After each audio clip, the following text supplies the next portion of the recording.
রাজ্যে শুরু হয়েছে এসআইআর এর দ্বিতীয় পর্যায়ের কাজ। অভিযোগ, এসআইআর এর শুনানি পর্বে ডেকে পাঠানো হচ্ছে প্রবীণ নাগরিকদের। সূত্রের খবর, দলের নেতাদের সঙ্গে এক ভার্চুয়াল বৈঠকে শুনানির নামে নির্বাচন কমিশন কর্তৃক প্রবীণ নাগরিকদের হয়রানির বিষয়টি উত্থাপন করেন তৃণমূলের সর্বভারতীয় সাধারণ সম্পাদক অভিষেক বন্দ্যোপাধ্যায়। এ প্রসঙ্গে তারকেশ্বর, বাঁকুড়া এবং পূর্ব বর্ধমানের উদাহরণ তুলে ধরেন তিনি।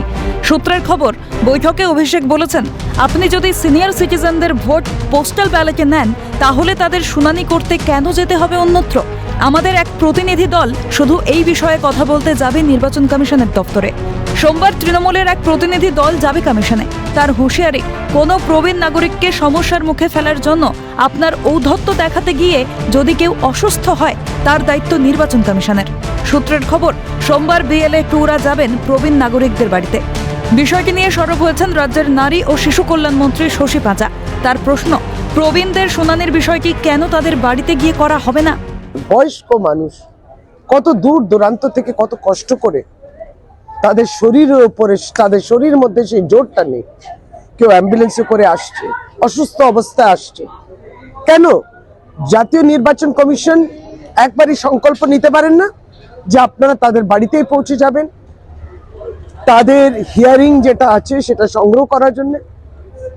তাদেরকে হিয়ারিং এর জন্য আপনারা এই অসুস্থ দুর্বল মানুষ, যারা প্রতিবন্ধী মানুষ, তাদেরকে এত দূর অবধি কেন ডাকা হচ্ছে হিয়ারিং এ? একই সুর ব্যারাকপুরের তৃণমূল সাংসদ পার্থ ভৌমিকের গলায়।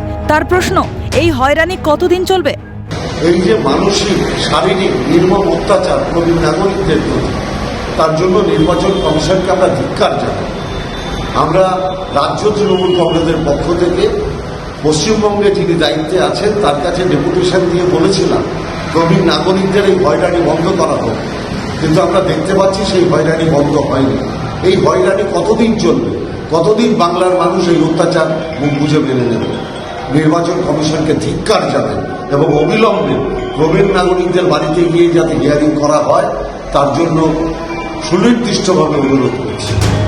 স্বভাবতই প্রশ্ন উঠছে যে প্রবীণ নাগরিকদের এই হয়রানি বন্ধ করতে কমিশনের তরফে কি কোনো সদর্থক পদক্ষেপ নেওয়া হবে? প্রশ্ন ওয়াকিবহাল মহলের। রাজা সাহার রিপোর্ট, ক্যালকাটা নিউজ।